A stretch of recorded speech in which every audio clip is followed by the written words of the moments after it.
my thinking is the better the documentation at the beginning of the process, the better the chance of a successful outcome. We need to make our clients aware of why you guys are a part of this journey. So the certifiers aren't designers, but we do understand where these rules are coming from. And a lot of the time we can just point you in the right direction. But what actually triggers a building approval? Queensland does seem to be more regulated than some of the other states. And a lot of things can go wrong, and I'm sure you've been into construction and you've seen things that have to be pulled down because it hasn't been done properly. What we see that really can deflate an owner is if they get their heart set on something and then that's taken away from them. Best to capture that early in the design process and make clients aware of that. They didn't go through the process right in the first place. Where else did they cut corners? So what we always like to do is point people to the legislation. They can then read it and then they're confident with that answer. Yeah, sometimes you need to trust the process.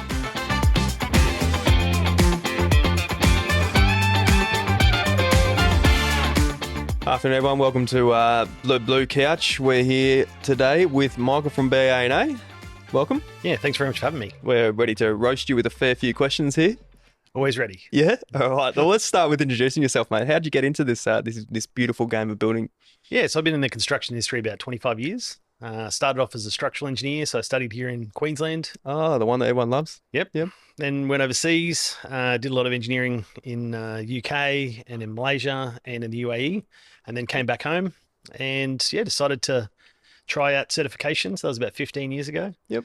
Started BA&A about 12 years ago. I was going to say, did you work for a private company first? So I actually worked with my dad. Right. Yes, of course. Family business. Yes. Yep. So, which was great. Yep. He'd been in the council for 50 years, knew what he was talking about. Yep. So then, he decided to retire. So I, started my own thing. Yep. Jumped in dead, kept on going from there, and kept going. Yeah. So we've got a great team. We're based in Kedron. We've got 16 people now. So above Chemist Warehouse, mate. It's good. I can get my hairspray when I come on CR. Look out for the massive grab your yellow building. Vitamins on the way through. Yeah. And how long have BA&A been running for now? Besides, obviously, prior to your dad. So BA&A itself is 12 years. Okay. Yes. Yeah, nice. So was it called something different when your dad owned it? So it was approvals and advice. Oh, okay. So you just snuck the building in there. So we decided we'd clarify it was for building approvals and not just any old approvals. Well, did you get random people come through wanting legal advice? No, nothing like that. But I thought just in case, let's just clarify. Yeah. Bar, BAAA. And I did like the idea of bar. Yeah, bar. Yeah, the bar. The you love a good bar. Yeah. But in all seriousness, I guess, so we've got BA&A. What does BA&A do? What are you? So we're private certifiers. Yep. So private certifiers in Queensland are required when you want to issue a building approval. Some councils still have certifiers that are, working in their council sort of domain. But they're a lot less regular here in Brisbane. And some of the outer regional councils have got certifiers, but effectively, whenever you want to do building work and you need a building approval, you've got to engage a private certifier. Yes. Well, it's best to. I mean, I know that some people have tried to go around and do it, but really to explain your role, like we just discussed with Peter, is you're in between representing the client and talking to council. Would you say you're representing the client? So we don't technically represent the client. We represent the state government. Sure. So our role is the regulatory part of it. Yes. So, we're not working for the client because sometimes we have to let the client know that things need to be rectified. Yes. So effectively, we're doing the state government's job on their behalf. Right. So you're the one doing all that dirty work. We make sure people's homes are safe. Yeah, absolutely. Well, That's our role. I was going to ask you, what's the difference between a DA and a BA? So you've got Peter Charles, who you're just following, which must be very common in your day-to-day life, which is pretty incredible, so it'd be hard to keep that up. But what's the difference between DA, town planning, and then your building approval that a certified deals with? And just to jump in on there, BA for everyone just involved is building approval, and for DA is development applications. Absolutely. So it's one of those ones you've got to consider. So development approval is a type of referral. So the referrals could be a DA, they could be a build over asset, they could be a siting variation. So it's any of the referrals that are required prior to the building approval being issued. Yep. And so a town planner would specifically look at the DA conditions and what the overlays. So if there's anything there that might be triggering a referral. Yes. But there's multiple referrals and all of those need to be done before the building approval can be issued and they're going to be conditions of the building approval. So that's all the prelim work. The building approval itself is actually when you can start work. So the conditions around who's going to inspect it, who's the surveying, how long's it got, all of those elements are actually relating to the building part, Yes. not necessarily the And you're pre-built. involved during construction, obviously, and you sign off once construction is finished. Exactly. So Would we you- start Yeah. before it begins Yes. on site. We work a lot with the building designers. We work a lot with the engineers and the planners. Yep. And then we'll approve it. Yep. And then we'll actually work through with the surveyors, the engineers to Yep. actually make sure each of those stages get signed off. After the DA. I was going to say, would you say, and it's probably job dependent, that there's more? Is there more work involved getting a building approval for construction to begin, or during construction?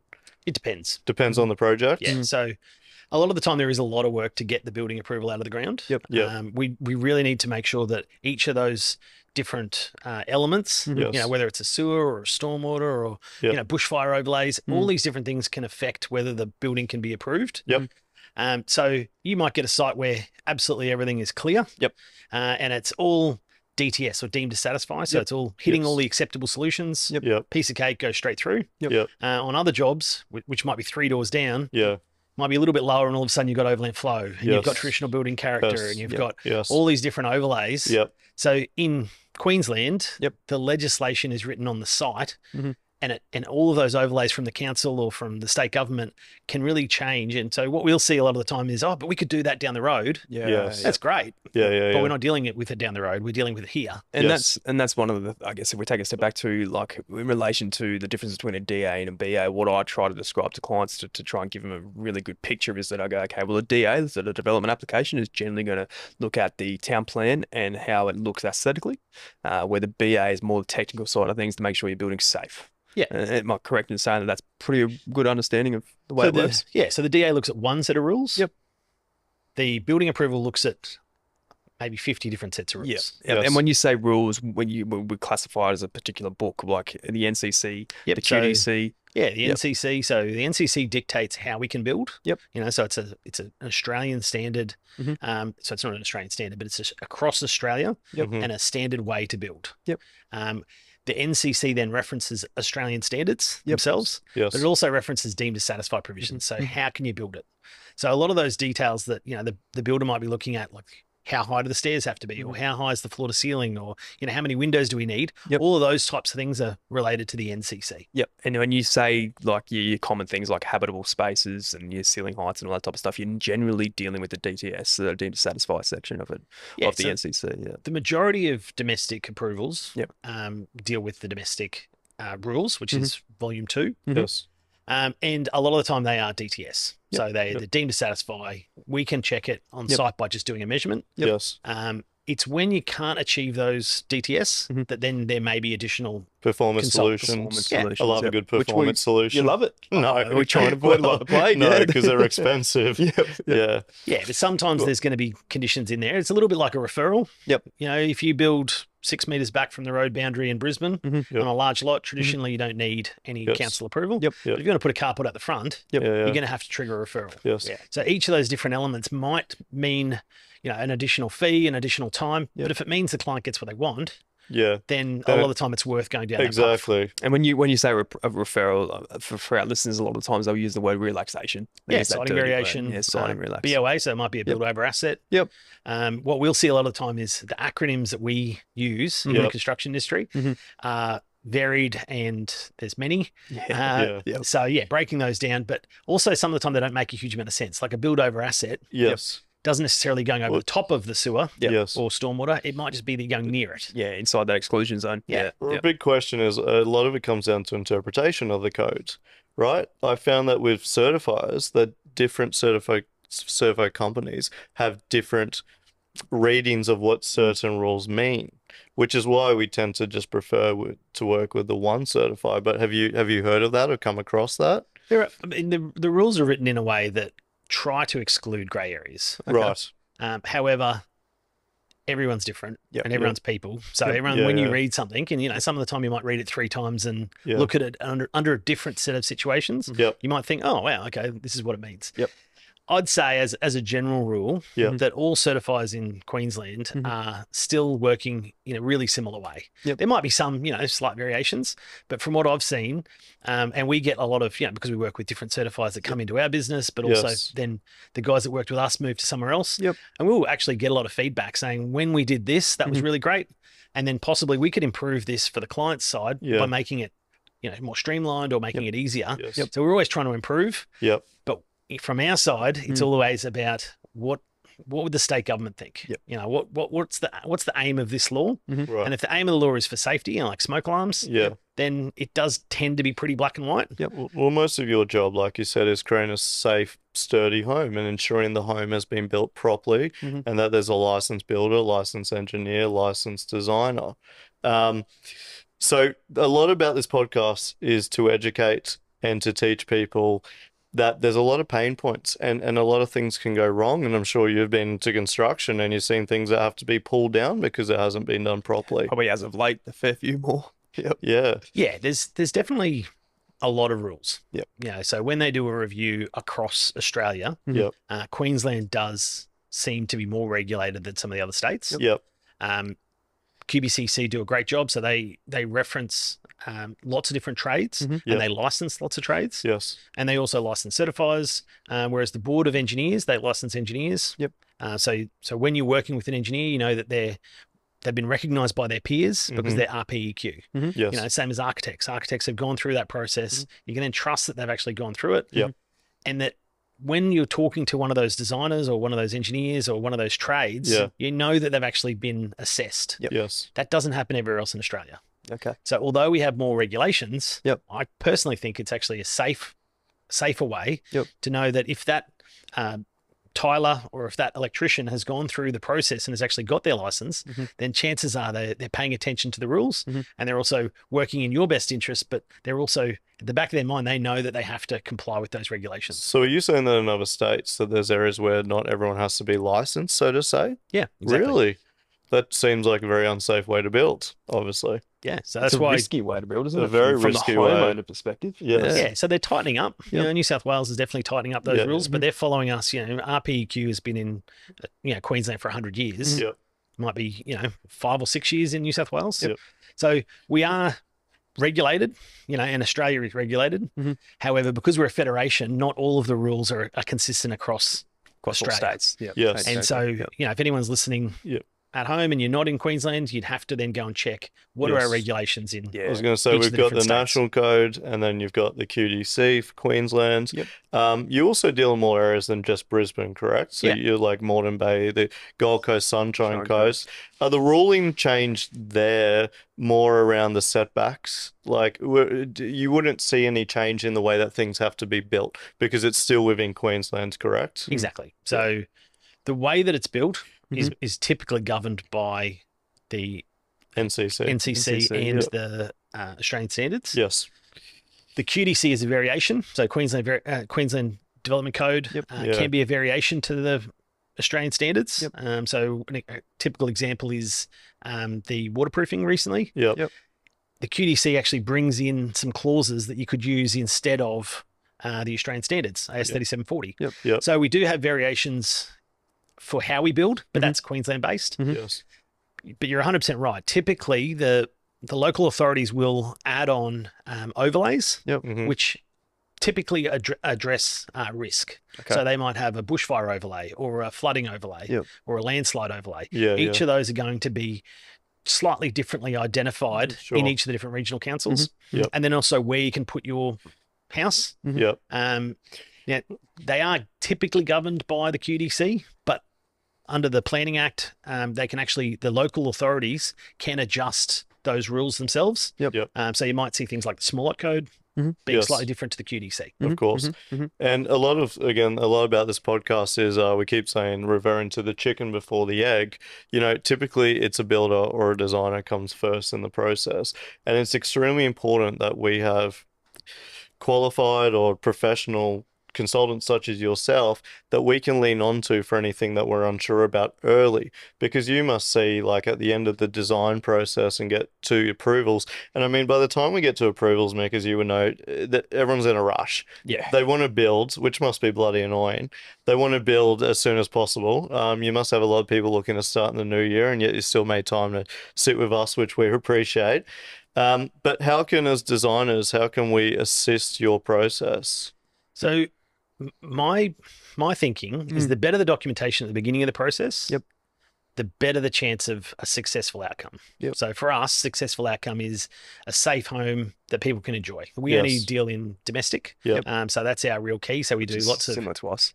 houses, pools, patios. Yep. So everything that we do, we want to make sure that the family that's staying there is actually going to, enjoy it. They've spent a lot of time and a lot of effort. So it's something that they can actually enjoy. So you're saying you want to see more detail on our plans when you assess the plans to look for any triggers? Yeah. So we think that if you get the best information before you start, Yes. Yeah.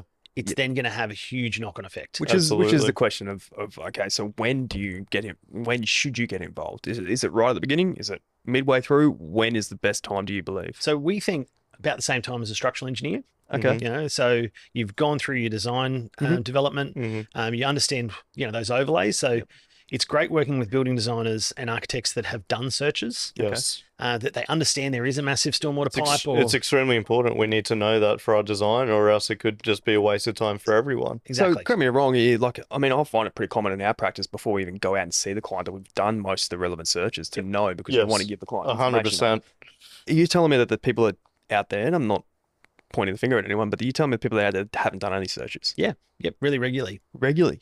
So Right. we'll see a set of plans that So you're another dream crusher like I call Peter. If they haven't gone through someone who knows their stuff. Exactly. Or So- a designer with good consultants around them to lean on. That's exactly right. So if you see an overlay, so I know you guys do your searches, Yep. and if you see an overlay or something that you think, well, it's a bit out of the ordinary, that's when I think the designer or the builder or the engineer gets in touch with one of the consultants. Yep. So we see that all the time. Like, Yep. I've seen this type of coastal flooding before, but I've never seen this overlay before.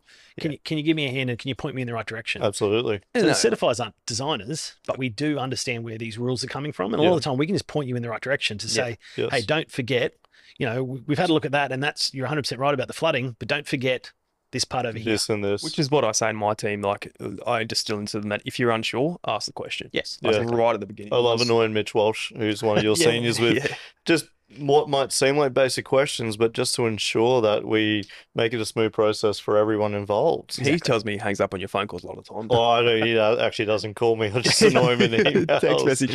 Yeah. No, but some of those design constraints, so those overlays or any of those things can have such a knock-on effect. Like we had one project where the whole site was covered by flood. Yep. Needed a 1.5 meter undercroft. Yep.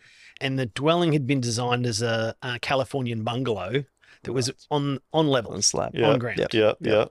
We just said, look, Yeah. unfortunately, none of this is going to comply. Yeah. And the designer hadn't gone through their due diligence at the beginning. Yes. And the owners were dead set. This is exactly what we want to do. They had their heart set on it. Yeah. Yeah, You gotta that's- put and you you gotta have to put cut this the on dreams. stumps, and it's Yeah. probably not going to look the same. No, it's a total redesign. All Yeah. the engineering, everything else was out the window. Yeah. And it's interesting that you do say that, because for me, it's just common sense, right? You, like we kind of spoke about with DA, you get a client who approaches you for this particular block, you do your research on that block. Yep. Absolutely. The same thing, you're going to go out and buy a certain brand of chips. You're generally going to do your research around what flavor is going to be the best. You're buying cheap I don't brand, know or if you're I do buying that for Doritos. chips. I do everything.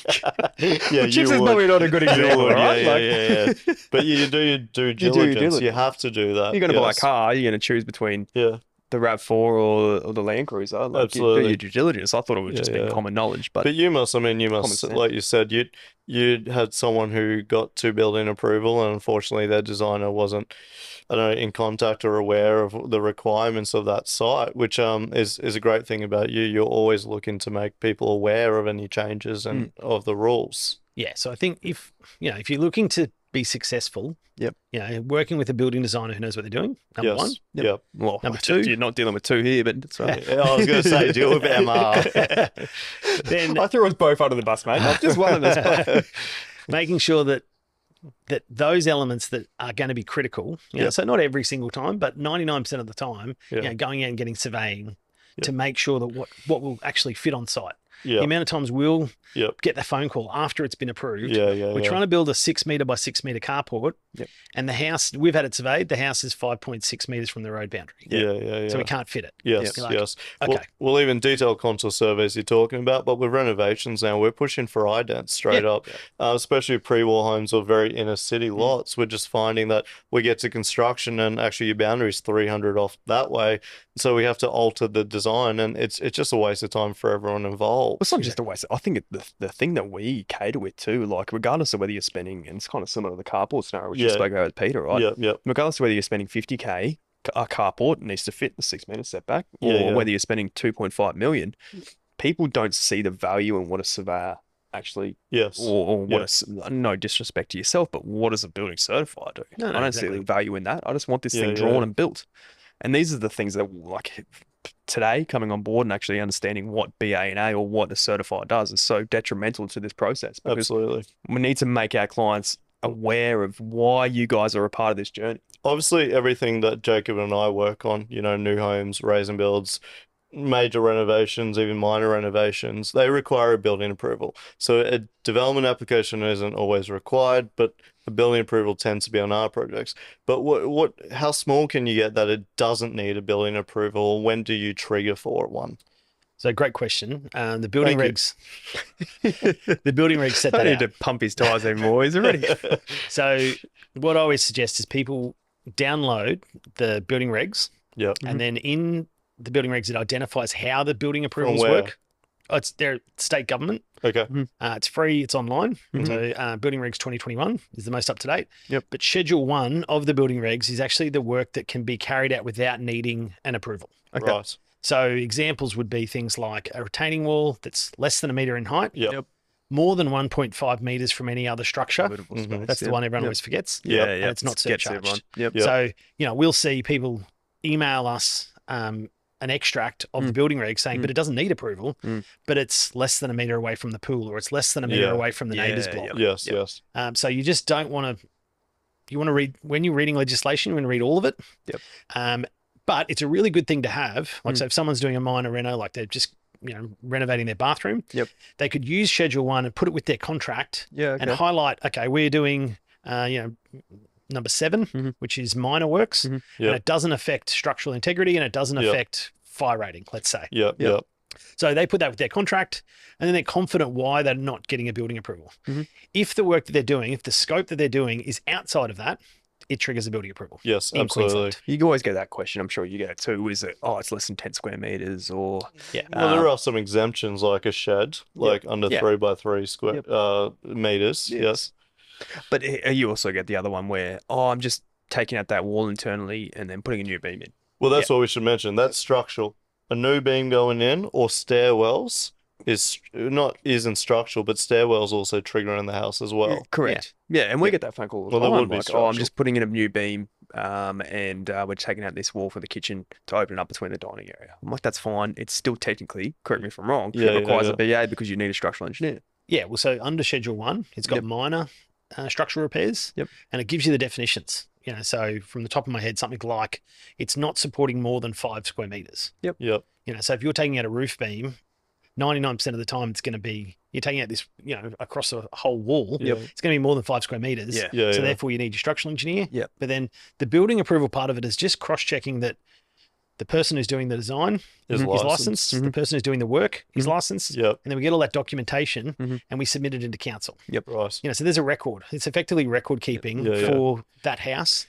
So that when someone sells, all those records are with council. Well, you must deal with people looking to sell and something hasn't been certified. So when we started the business, we used to go measure up decks that hadn't been designed. And then you'd have to get an engineer involved out there as well. Do you deal with those projects also? No. So we don't too much of a pain. We don't do any retrospective. There are specialists. Yep. But the reason is you have to go backwards through the process. So is it structurally sound? What are the distances from boundaries? My issue is that if they didn't, and this is an assumption, but if they didn't go through the process right in the first place, where else did they cut corners? And Absolutely. where else liability perspective for yourself. Yeah. So what we always suggest is you do it right the first time. And you go through it in the correct manner. And then yeah, we're more than happy to help. But there are experts out there, and so people are finding themselves stuck in that position. Yep. Yeah, they can still go through the process, and Yep. the council becomes a default certifier if there is no one there. Mhm. But it's a lot more complicated, Yes. and it's a lot more expensive, Mhm. and it's not guaranteed to get approval. It's better to just do it right up front. Exactly. think So that- if you've not done And it right. again, like, I don't want to dwell on this, but the question you always get asked, right? I'm sure, I mean, I speak to my girls, the admin team in the front, and they get this question all the time. They're like, oh, does it require a BA? Does it require a BA? And they're like, well, more than likely it will, because we've educated them If around you're what you calling just spoke us, about. it will. It will. And we say to them, okay, well, and they go, oh, how much is that going to cost? We go, you got to do this, you got to do this, you got a planner, you need to do plans, you need to do a building approval, you need Mick's to get got a new boat to pay involved. for. Exactly. But you add all that together and they're like, oh, okay, so for me to put a new beam in, it's $5,000. But for me to do all the other stuff prior to that, it's $5,000. They're going, that's the cost of the project. Yeah. Straight away, you don't hear from them.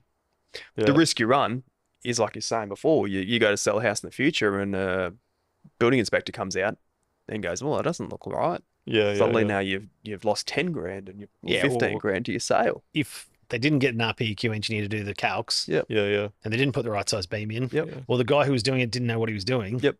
there's a big chance that Yes. getting someone to do Yeah. a dodgy job And- will cost them 10 times, Yep. which is what you don't want. And I assume if that beam fell over and caused damage, that insurance wouldn't cover them because it wasn't certified.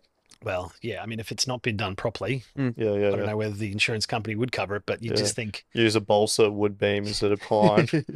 exactly. Yeah. And a bit of craft glue, you're good to go. Yeah, so there's lots of reasons why the government has put these rules in place. We don't get to decide which rules we can and can't comply with. We Yep. just have to comply with all of them. Yeah. But from what we've seen, if you follow the rules and Yep. if you follow that process and if you work with great people who, like, you guys who do the right work at the You beginning, can just say, man, it's all good. it Yep. does mean that the whole process is a lot smoother Yep. Yes. than trying to circumnavigate things Yep. and come back to it at a later stage. Yeah. So we've had clients who have been worried about, oh, I didn't get this approved Yep. 20 years ago. Yep. Yeah. Imagine even that on your mind for 20 years. Like Yeah. that would just, Yep. It'd You be a deal with it worry. at the beginning. yeah. Yeah. Whereas if you just do it absolutely. right the first time, Yep. you don't have to But worry let's about say 20 years ago compared to now, the rules are a lot stricter in terms for safety, right? So, what would you say you've been doing this for? I think you said 15 years since you came back from partying in Dubai and everything. Have you, Or have you seen a big change in the 15 years to, obviously we had the big NCC change recently and we've had livable, couple of years. waterproofing, everything come in recently, energy efficiency. But has construction changed a lot in 15 years or has it pretty much stayed the same and it's just tightened a few areas? It's definitely changed in the last few years. Yeah. It's become more complicated. Mhm. There are, what I find though, is that people deal with change in different ways. Yep. So when it's changing and when there's a lot of uncertainty, there is a Yes. lot of energy that goes into it. Yep. Whereas when I find that people have understood it and they've then Yep. worked through it, Mhm. then people, even though it's exactly the same, they Mm. then tend to find it a lot easier. Yep. So Yeah. what I find at the moment is there's a really quick and a rapid change Yeah. that's hitting people right between the eyes. And I've heard a lot of times from some of the older builders, Yeah. like, I'm getting out of this. I just can't Yeah. keep Yeah, up with yeah. the Well, change. they're traditional. They've been doing it away for 40 years. Yeah. They don't want to change these rules. Yeah. So they're doing a great job and they're keeping it really Yeah. safe and they're doing an amazing work. Mm. However, because of different, there's energy circumstances, efficiency yeah. requirements, there's inclusivity around livable. Yeah. The changes are coming and they're coming thick and fast. Yes. Now, we've been dealing with it for a good 6 months now, like with Yes. all the changes in place. Yep. And we're hoping that as people get more aware of what the Mm. changes are and as the owners get more education, Yep. then I think the design element will actually work a lot better. Yep. Yep. And it'll be designed from the beginning rather than being sort of added on It'll at be the end. norm, and builders Exactly. will be used to it as well. Yeah. So I got twofold question for you here. So one, naturally, like if I relate back to myself at JMH, like when all the new livability houses and standards came into play, everyone in the office basically knew were there. I think you were giving us an education piece. certainly was. Most of my staff, when I stuffed this and threw the paper out and got Yeah, out I the was door. worried full disabled codes were coming in, Yeah. and I did that in commercial, and I was like, no way. And now I think reflection on that, what's that, 18 months later, maybe 2 years later, Yeah. we're actually sitting here and we're digressing on it going, well, no, it's actually not that bad. It's actually We're now- pretty simple. We're now all worried about how Yeah, this yeah, energy yeah. efficiency rating is going to It's work. made the So powder room downstairs a bit annoyingly large, but otherwise it's pretty straightforward. there's still some areas in that code that I I guess to a degree, I think need a bit more ironing out from a state level, if I'm correct in saying that side of things. I don't think they've, I mean, personally, this is my opinion, no disclosure to this, but they haven't thought about it to a degree on how it affects primarily renovations. Yep. Which again, like, we don't make the rules, we just got to abide by them. Yes. So from client's perspective, we just got to do what we are being advised to do. Yep. But secondly to that, I guess, what are the common mistakes that you're seeing from building designers that is having a flow-on effect to yourself, that you would then have to be the bearer of the bad news from that new legislation code change? So a lack of planning is one of the biggest things that we'll see. So, you know, we talked about surveying. Yep. Yeah, that's really common. But when you're talking about the new codes, Yep. it's not understanding the new code, you know, so especially livable. Yep. So Yep. what we see that really can deflate an owner is if they get their heart set on something, Yes. and then that's taken away from them. Yes. Yeah. So, you know, if you know that you have to have wider corridors and you have to have a powder room downstairs and you have to have a livable shower, Yep. and they know that from the beginning, Yes. then it actually is quite a smooth process. Absolutely. Managing clients' expectations of what's required from the start. So Exactly. you're basically saying that the onus is on us to give them the bearer of the bad news, so that come in when you've Yeah, spoken yeah, later, yeah. you can get under the Well, radar. you a would lot easier. prefer that. Yeah, I think that's the way. Yeah, you look at energy is a good example. Yes. So if yes. you've decided that the western side, looking straight at the city, is going to be a glass wall, Yep. without any consideration of energy efficiency, Yep. you're going to be exactly in that same position where Yes. the clients are like, wow, what a great idea. I never thought Yeah, of that. yeah, yeah. And, you know, then the poor old energy assessor comes in and says, well, guys, you're not going to be able to do that. Yes. Those are the types of things that without being clear about what the requirements are, Yep. and that's where the best building designers and the best architects Yep. can make it a positive, Yep. rather than saying, oh, no, we've got to do X, Y, Z. They work with it. Exactly. Yes. They're saying, well, you know, actually having a glass facing west Yeah. is probably not going to be great But because it's going to be boiling. that's a tricky one though, when that is your view. You know, but can we take a step back for you know, we're doing this for a lot of homeowners who don't really understand any of this process.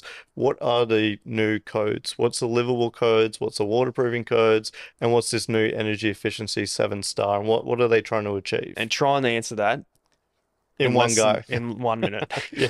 So I think I've done about 15-hour long You must be sick of talking conversations about around these. this and lots of training. So, but in a nutshell, in the last 3 years, we've had 3 major code changes. Yes. So this is from a national point of view. The NCC changed. It changed that much that it was supposed to come out in the 1st of May 2022, Yep. and they postponed it for a year Yeah. to the 1st of May 2023 Yep. because the changes were so great. Yeah. Okay. Now that was a change as far as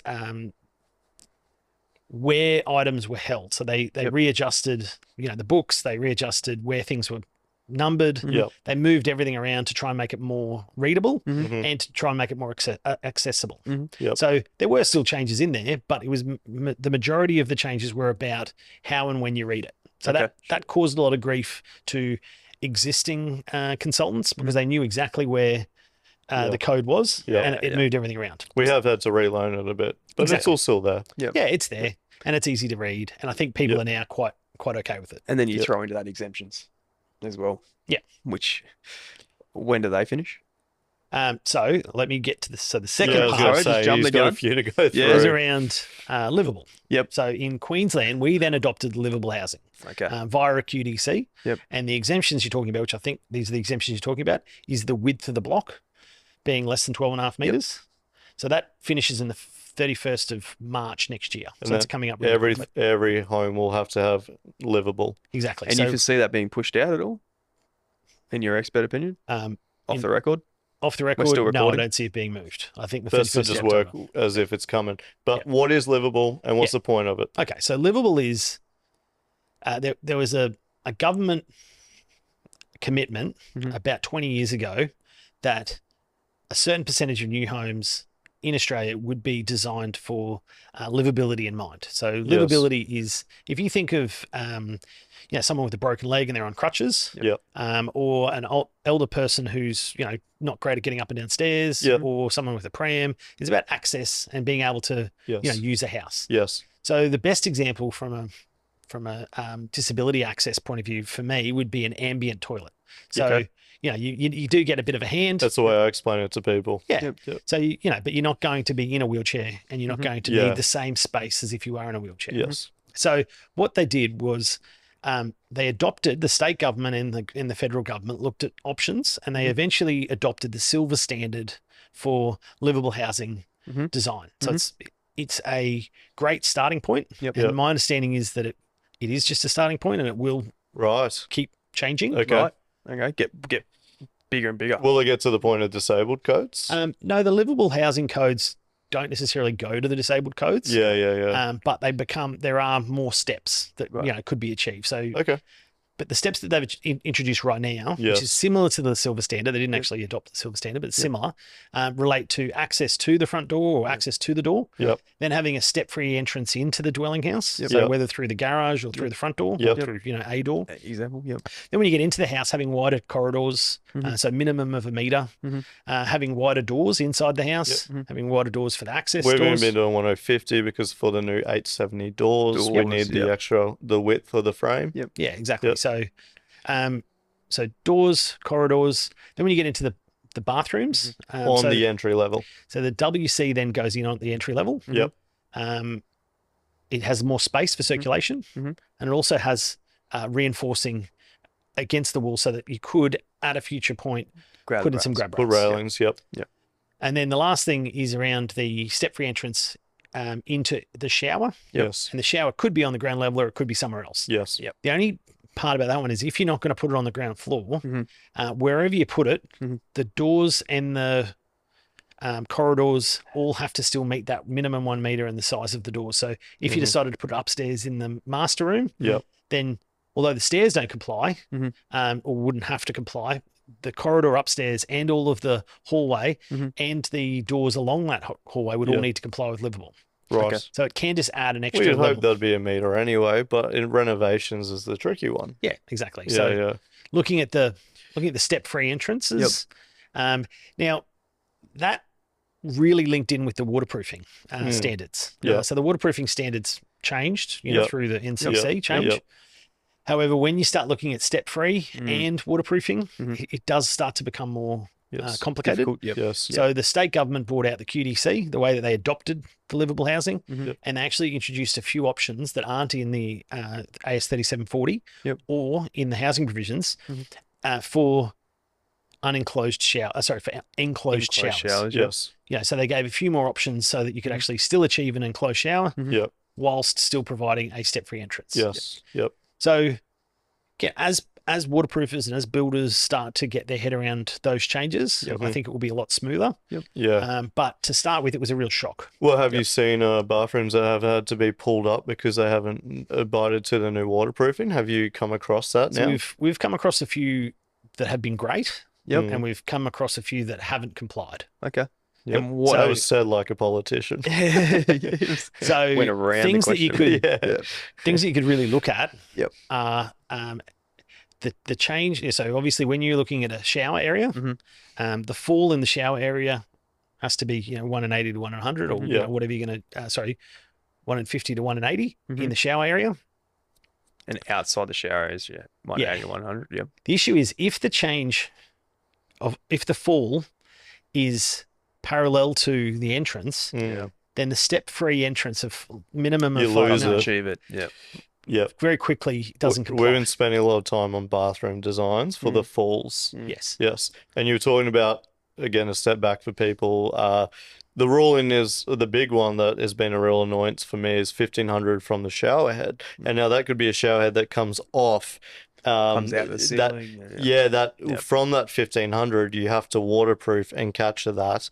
So, an enclosed shower is obviously a lot easier than an open shower.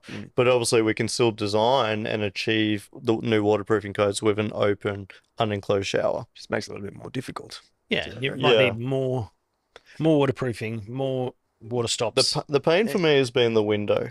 The It's- windows have been a bit of a bugbear. Having to be Yeah. 1800 above within 1500 of the shower head. And again, that has to be a fixed shower head. And if you're doing a renovation and people go put it in a window at 1800 still and they add tiles to the bottom, then you're not achieving the 1800. Well, there's lots of things too that you got to consider. Like we're designers, right? So we've got to consider aesthetics. Yes. But also too, and I'm sure you've come across it, is Yeah, that we've stipulated one thing which you've given a building approval for, and then the client or the builder or the plumber or someone's gone and changed the shower rose to something totally Yes. different, which has then changed Yep. the avenues. Yeah. That's probably been a bugbear of yours. Changes on site Yeah. are never great. Do them after you're there? However, No. the He encourages that. the No. changes the changes so because bathroom design, well, and design in general, Yep. is becoming more complicated. Yep. Yep.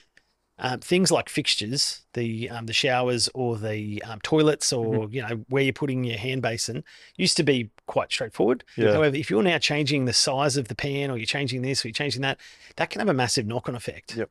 And things like livable, sometimes they're counterintuitive. Yes. So let's say your grandma's going to come and live with you, and you put in a massive throne toilet because it's going to make it so much easier for her to be able to use. Yep. And isn't this going to be great? Yep.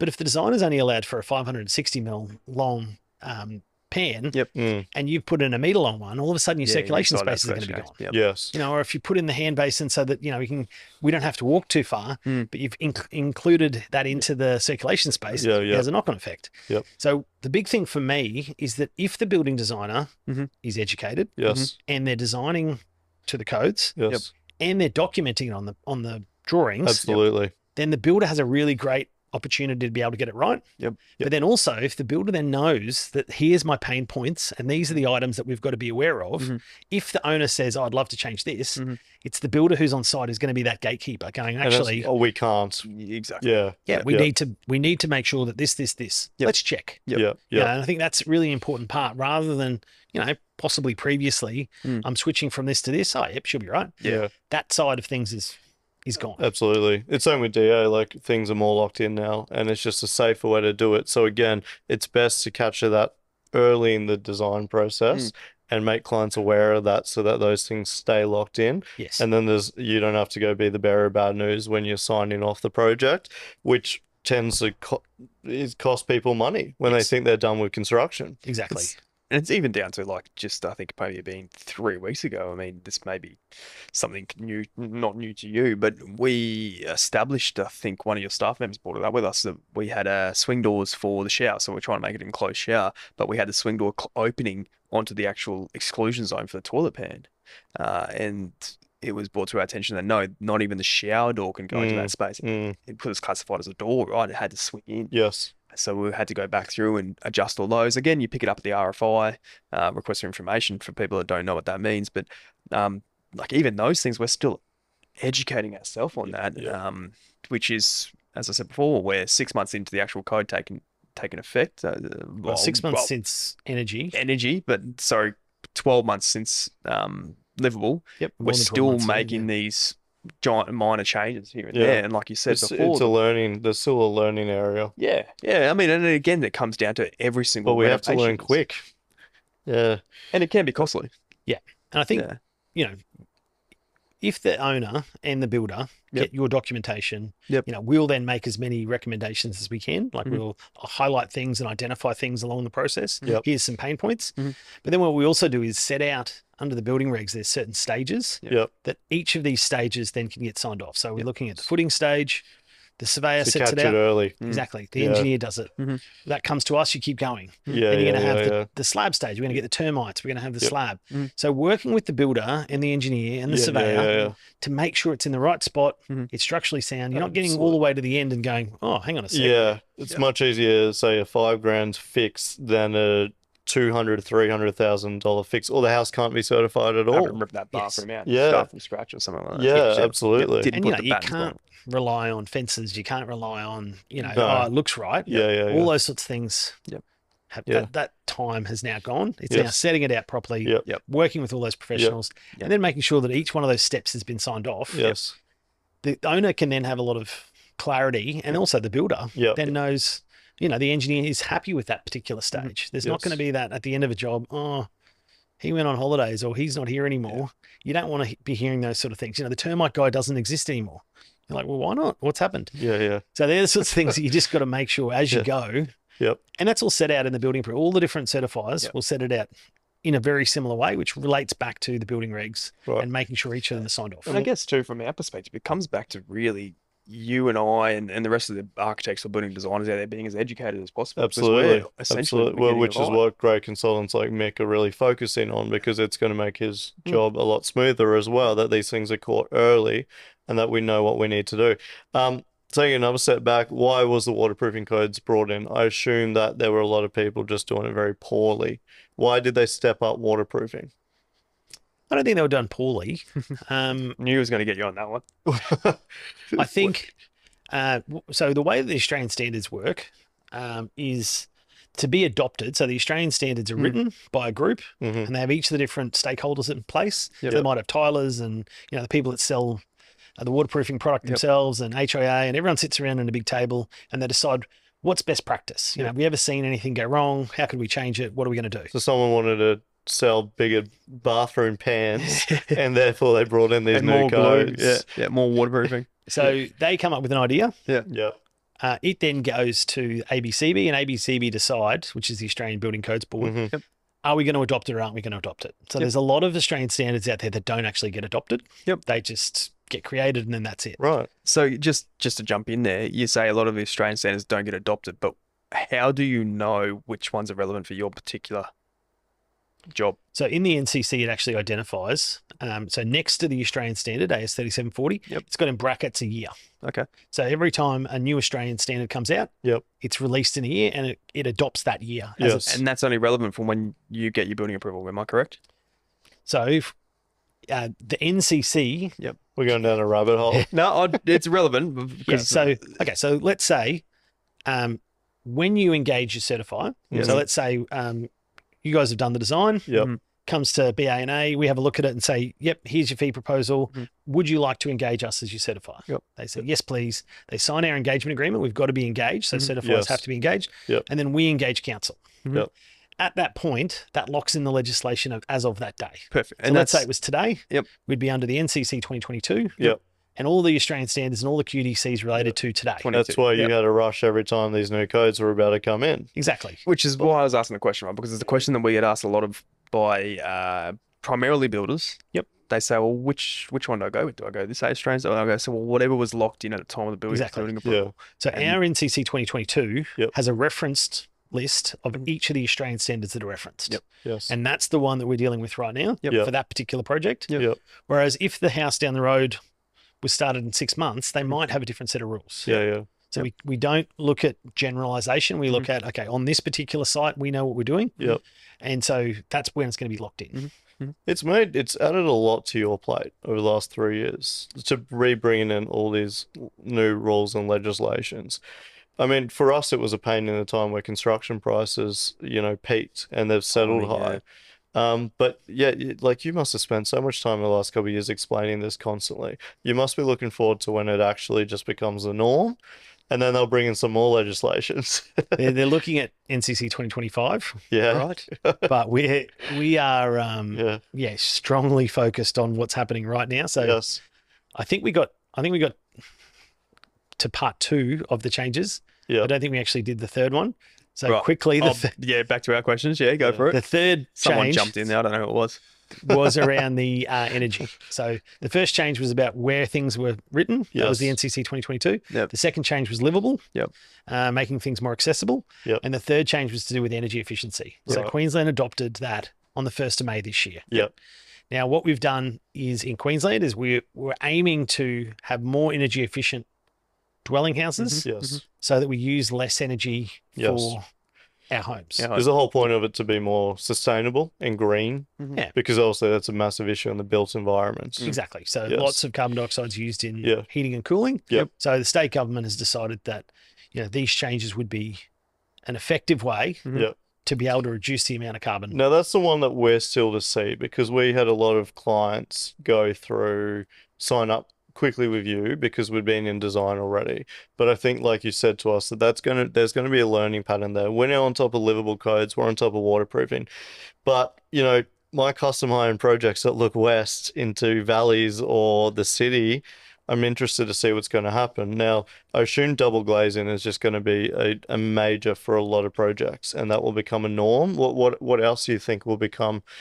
It will have to become a part of these high-end custom homes. Yeah, so double glazing, I think, will become a lot more normal. Yep. I don't think they'll become the norm, Yep. but I think they will definitely be introduced. Yeah. So in Queensland, we have very specific styles. Mm. Yes, So yes. we've got the new homes, which are slab on ground with tiled roofs and brick veneer. Yep. But we have the older homes that are timber up off the ground. Yep. You know, they leak Yes. because of the old windows, but also because of the floors. You and the can see through the hoop line every time you walk through. Exactly. Yeah. So trying to create those as insulated boxes is going to be really, really difficult. Yes. So there's going to be a lot of backwards and forwards. Mhm. That's my understanding. Yeah, yeah. So having larger eaves, having less windows. Yes. Yep. You know, there's going to be some rules of thumb that come Yep. out of it. Yep. It's just that it's so new at the moment Yeah. Yeah. that what we're seeing is amazing energy assessors and energy consultants Mhm. Yeah. are coming up with, and each time we'll go through it as an office. Yep. Yeah. We Yeah. say, oh, we've got another one. This one was slab on ground, and we've got this, and this. Yep. Whereas this one was up off the ground, and it had to do this, and this. Yes. So we're starting to see a bit of a pattern emerge. Yeah. Yeah. Yeah. Which I'm sure when you guys are in that design phase, Yes. you'll be able to then start working with those consultants, Yes. and you will get those rules of thumb. Yes. I don't know about you. I've had, well, I think at the top of my mind, I think we've had about 2 or 3 at the moment, which are in that phase of, well, we need to engage an energy assessor Yes. earlier on. We've put it at the start of the approval process. Once we get, well, with us, we get a pen on paper, essentially, Yeah, like yeah, some yeah. form of Yes. some form of design that they can assess, Yes. and then from there we'll Yeah, get them to assess especially it. when cost is such a big factor. This can really add a lot of cost to the build if you jump to double glazing, which is very expensive here. But it's good to hear this, Mick, because I've got a job at Capera Quarry that the view's west, but as a good designer, as a designer, I'm putting on big eaves and I'm convincing the clients to have less windows and frame the view, and because I know what's coming, and Yeah. I know that by the time we finish with this design and we get the energy efficiency consultant in, it's a tight budget. You know, you don't want to then have to go back into redesign, and again, it's all about having these people as soon in the process as possible, or designers like ourselves just being really aware. Yeah. And reaching out and being taught by people like yourself. Yeah. So I think for BDQ, Yep. Which is Building Design Queensland, Yep. we had an energy consultant come and give Yep. us as designers. Mhm. Yep. But you know, a certifier was all ears to listen to what do we need to know, number one, and then where are these rules coming from? Yeah. So for us, going back and rereading the QDC and understanding what's DTS, what are the pathways? Yep. I think some people will sometimes just say, oh, it's too hard, I'm going to throw my hands up in the air. Yeah. Yeah. Which, that's the first stage, Yep. all of these things. Yes. Once you get past that stage, you start reading and you start understanding, and you think, okay, well, I'm going to go down the DTS route, or Yep. no, well, because it's an existing house and because of the size of the eaves, DTS might not be an option for me. So what are our other Sure. options? Sure. There's still a lot of design Yeah. that will go into it. Just like we're saying now, bathrooms are getting designed. Mhm. Yep. That wasn't happening, 5 years ago for a lot of people. No. It's now pretty common. Yeah. Yeah. Yeah. The energy part will be something that people will say, great building designers will be able to say, well, I'm doing this because, and then they'll really understand that process. Yep. I think if we can get to that stage, Even energy for will me, be- it's the why. Like, why are we doing this? Yeah. If it's to create better homes, great. But Yeah. you have to know the why and explain to clients the why. Moving forward, we've spoken about all the new codes, we've spoken about all the new legislation that's come through, we've spoken about a whole heap of different pieces. What do you, if we were to say 3 tips, what 3 tips would you give your clients if they were to come to you first, or even us as your client, if they were to embark on a renovation or a new build? Great question. Thank you. Do you have 3? Yes. If you don't have 3, Yeah, I got 3. Yeah, okay, go I've for got it. plenty. or more.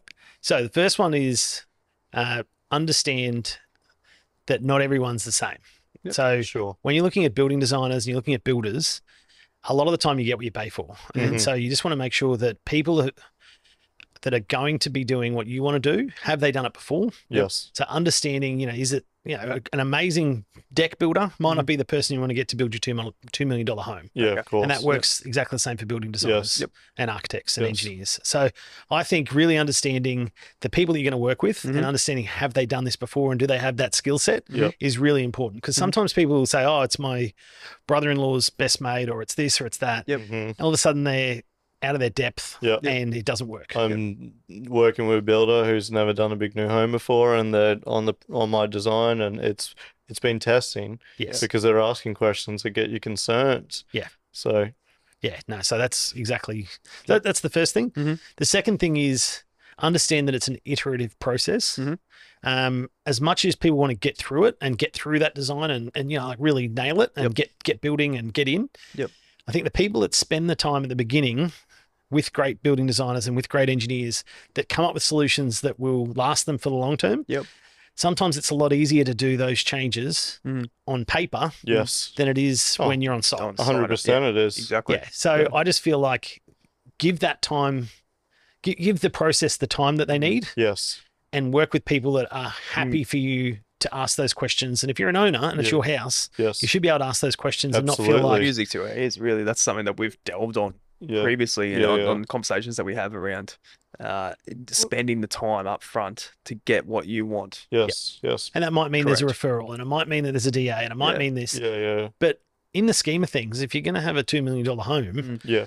the It's fact that you minimal. had to spend an extra 6 weeks doing something Yeah. isn't the end of the world. Yes, that's where I think. clients that are in a rush, I don't want to work with. I want clients that have ideally a year before they want to get to construction, so that we can properly go through this process, and that by the time the build actually starts on site, everything's locked away, Yeah. and it's a smooth build. And it's one of those things, right? Like clients don't know what they don't know, right? And they Yeah, come to us, absolutely. we've almost got to go in with the headspace, and this is what I distill into my team. You've got to go into the headspace understanding that this client's coming to you. They may not have done it before. They could have done 20 of them before. But if we take on point 2 of what you've said, no house is the same. Yep. Or no renovation or new home is the same. You've got to go in with that mindset to your client that, okay, you don't know what's going on. We're here to educate the hell out of you. Yes. And if it means you got to take an extra 6 months because you need to go down that DA path, Yeah. Yeah. or additional changes to code has allowed us to have to change the design slightly, Yes. just do it Yes. and allow us to guide you and distill the confidence in us. Well, So I I- 100% agree. I had a project that the builder started before building approval not too long ago, and love those ones. it's been a nightmare because we've been trying to work the RFI whilst construction's underway, and it's added a lot of costs to the client, but he would have known about that if we gave it the time and we actually went through the certification process properly. He would have known the total cost that it was actually going to come to, and there wouldn't have been all this extra emotion that's been involved, because again, we spoke with Peter about emotion. They're spending a lot of money. Yeah. So And it's also too, like, right, you can say all this. yeah. It's trying to convey it in a way that's understood, Yep. but also that they're going to take it on. Yes. Because sometimes all they think about is the dollars, and they're not thinking about these things that could actually cost them more dollars. Yes. So we've gone on a bit of a tangent. We can keep going on that, but you've got 2. What's the third? Yeah. So the third one is once you've gone through the design and once you've got your builder on board, is spending the time before they start to fully understand those requirements. Mhm. So any certifier they're going to work with will give them a decision notice and a set of conditions, going through those conditions, going through the council's conditions. Yes. The amount of times at an end of a job, we will ask for something that a referral has requested, like a QU might ask for a CCTV footage before and after Yes. the pipe. Yes. The council might ask for privacy screens. Yep. They might ask to remove Yep. the driveway crossovers. Yes. They're all in the approval prior to coming to us. Yep. And we'll check it and say, has this happened and where are you up to? But then there's also going to be conditions in the building approval. So there might be things like getting a height certificate, making sure that it's out of the flood zones. There's all these things that we will be asking for.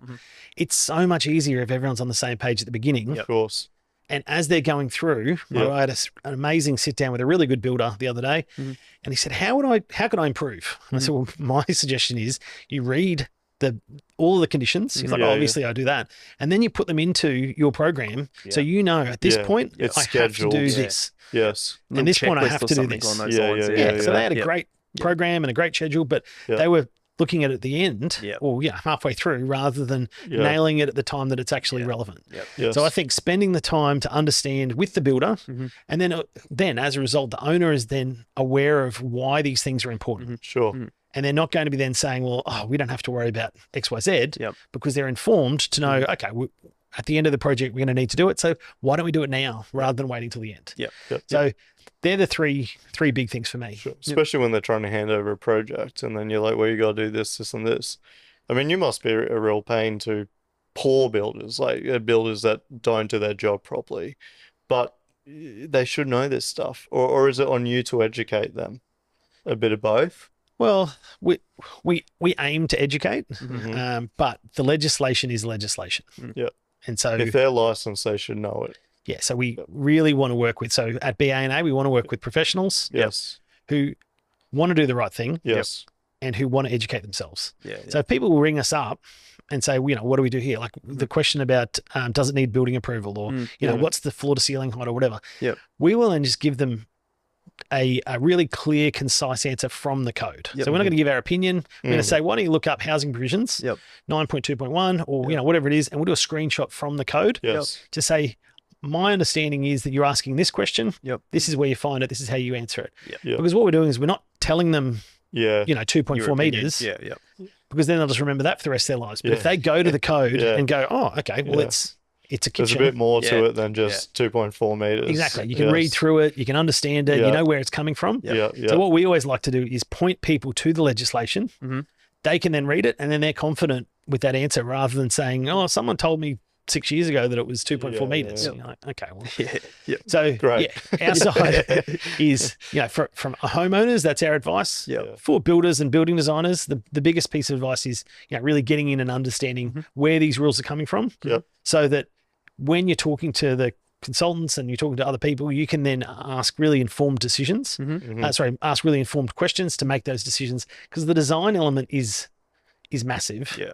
Yeah. And we as certifiers are looking at compliance, Yes. but we don't necessarily look at the form or the use of the building the way that you guys do. So Yep.